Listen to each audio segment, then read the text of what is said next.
C'est une première. La Direction générale des impôts a atteint ses assignations budgétaires pour le mois d'avril. Cette régie financière a mobilisé plus de 1,5 milliard de recettes, un record selon le professeur Benjamin Chitengue, qui est l'invité de ce journal magazine. Se porte bien, comme vous l'avez si bien dit, mais aujourd'hui je vous parle particulièrement de la DGDA, parce que c'est pour cela que je suis ici. Si à la DGDA, considérée comme régie financière, les choses marchent très bien aujourd'hui, c'est parce qu'effectivement, il y a des indicateurs très positifs du point de vue de la gouvernance.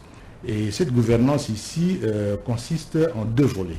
La gouvernance financière interne, d'une part, et la gouvernance financière budgétaire, d'autre part. La gouvernance financière interne se rapporte à la gestion des ressources propres de la DGDA, c'est-à-dire tout ce que la DGDA a dans ses comptes bancaires. Le comité qui a été mis en place depuis le mois de décembre a fait une gestion parcimonieuse des moyens dont dispose la DGDA, c'est-à-dire une gestion efficace au point où il a démontré qu'il était possible de rechercher les moyens au sein de la DGDA, au sein de ce dont elle dispose dans ses comptes et arriver à améliorer la situation des salariés. Depuis la semaine passée, je vous informe que grâce à ces efforts de Mme Kawanda Walwom Jean Blandine, qui préside aux destinées de la DGDA actuellement, les salaires des agents ont été augmentés au double. Ça veut dire 100%. Pourquoi? Parce qu'il y a eu une gestion très efficace des moyens dont la DGDA dispose dans le cadre de sa gestion financière interne, la gestion des ressources propres, ce dont elle dispose dans les comptes bancaires. Ça, c'est le côté interne, mais du côté extérieur, il y a les attentes vis-à-vis de l'État congolais.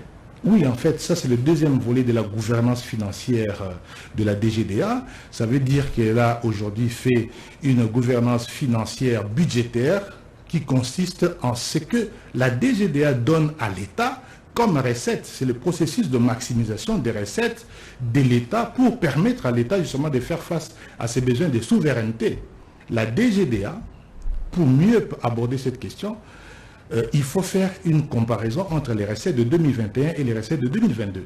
Le contexte économique mondial et particulièrement le contexte économique national était émaillé de certaines difficultés dont la pandémie à Covid-19 l'année passée.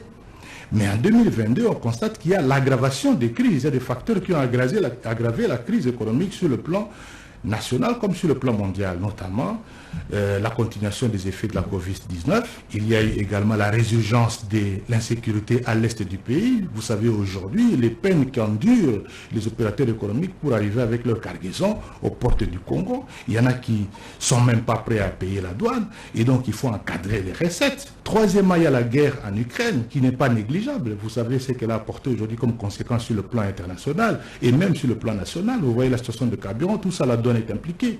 Et donc, même sur le plan interne, il y a encore d'autres exigences, par exemple la dépense fiscale avec les exonérations qui sont demandées et accordées par-ci, par-là. Donc, on redoutait qu'en 2022, avec les effets aggravants de la crise, que les recettes douanières tombent. Mais le comité, aujourd'hui présidé par Mme Kawanda Jean Blandine, a fait preuve d'efficacité en accroissant ses recettes d'une période à l'autre. La meilleure comparaison, c'est prendre les recettes de 2021 par rapport à 2022. Je vous informe qu'en janvier 2021, les recettes ont accru de 46,25%. En février, il y a un accroissement de 20,19%.